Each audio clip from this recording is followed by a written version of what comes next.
tropis yang dianugerahi kekayaan alam begitu melimpah, itulah Indonesia. Karena kesuburan tanahnya, sebuah pepatah lama bahkan menyebutkan tongkat dan kayu pun bisa menjadi tanaman. Sejak dulu, berbagai hasil alam Nusantara menjadi komoditas unggulan yang mewarnai pasar dunia.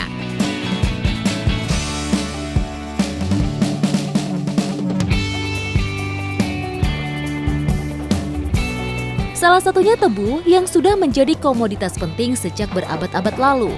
Bahkan Indonesia pernah menjadi salah satu penghasil tebu terbesar di dunia dan Pulau Jawa menjadi sentra produksinya.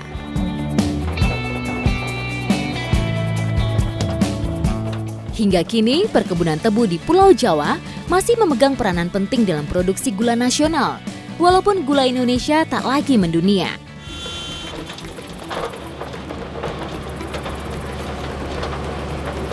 Banyak akses-akses yang sangat sulit untuk mengambil hasil panen tebu dari perkebunan ke pabrik. Makanya dipergunakan kereta lori atau kereta pengangkut tebu ini. Di banyak perkebunan tebu yang ada di Jawa, hanya tinggal beberapa saja yang menggunakan angkutan lokomotif sebagai transportasi utamanya.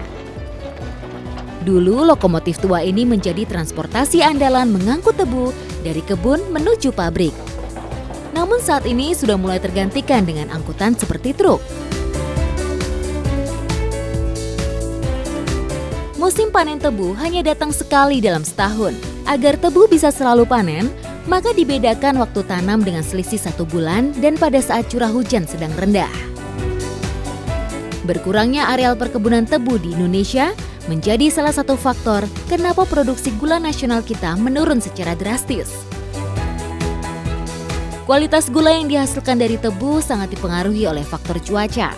Pada saat mendekati waktu panen, tingginya curah hujan bisa menyebabkan penurunan rendemen atau kadar sukrosa di dalam tebu. Mana? Airnya banyak banget ya Pak? Banyak banget. Yang unik dari perjalanan di perkebunan tebu ini adalah jalur transportasinya yang cukup panjang sebelum nantinya diolah oleh pabrik.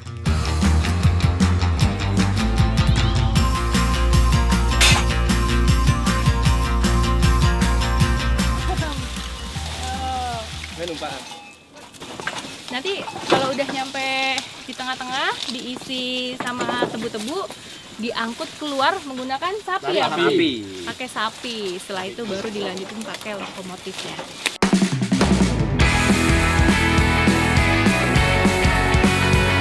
Areal perkebunan yang luas dan akses yang belum terhubung dengan baik memang menjadi salah satu kendala transportasi angkutan perkebunan tebu. Oleh karena itu, dibutuhkan angkutan tradisional seperti sapi untuk bisa menjangkau perkebunan yang letaknya jauh dari jalur lokomotif. Sebelum adanya lokomotif, sapi menjadi kendaraan pengangkut hasil perkebunan yang sangat diandalkan. Dari atas lori kita bisa lihat perkebunan kanan kiri. Nah, ini lori yang di tengah-tengah perkebunan yang sudah dibawa ke jalan utama dan ditarik menggunakan sapi. Sepasang sapi itu bisa narik sampai 6 ton loh. Setelah semua lori terisi, batang-batang tebu ini akan langsung dibawa menuju pabrik untuk diolah menjadi gula. Dalam satu hari, satu lokomotif 2 kali mengangkut hasil dari kebun. Menyusuri jalur moda transportasi angkutan tebu ini menggambarkan proses panjang pengolahan dari tebu menjadi gula.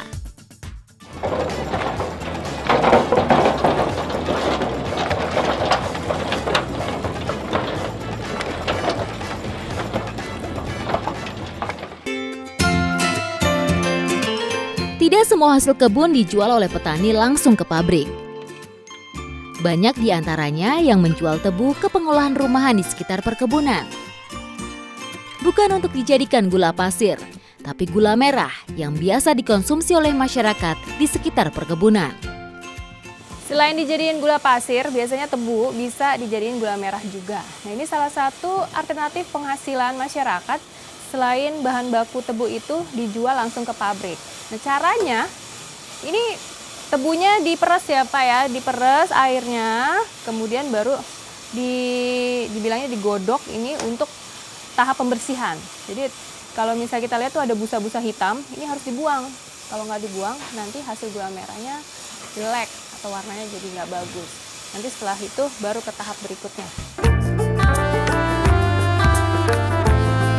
Pada prinsipnya, proses pembuatan gula merah dari tebu sama dengan pembuatan gula merah kelapa, aren, dan juga lontar. Setelah digiling, hasil niranya akan dimasak di wajan besar dan ditambah sedikit bubuk soda untuk mengangkat kotoran yang menempel.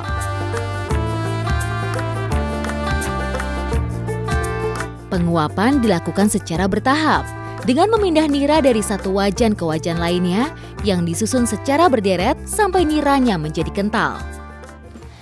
Ini tahap paling terakhir nih sebelum pencetakan. Jadi ini sengaja memang harus diaduk biar jadi lebih kental ya Pak. Kental dan warnanya berubah. Tadi kan warna gulanya tuh sedikit coklat, kecoklat-coklatan. Nah kalau diaduk seperti ini nih, lama-lama menjadi kuning cerah. Nah nanti kalau udah kentalnya, udah bagus warnanya juga, baru ke proses selanjutnya. Ke sebelah sini, pencetakan.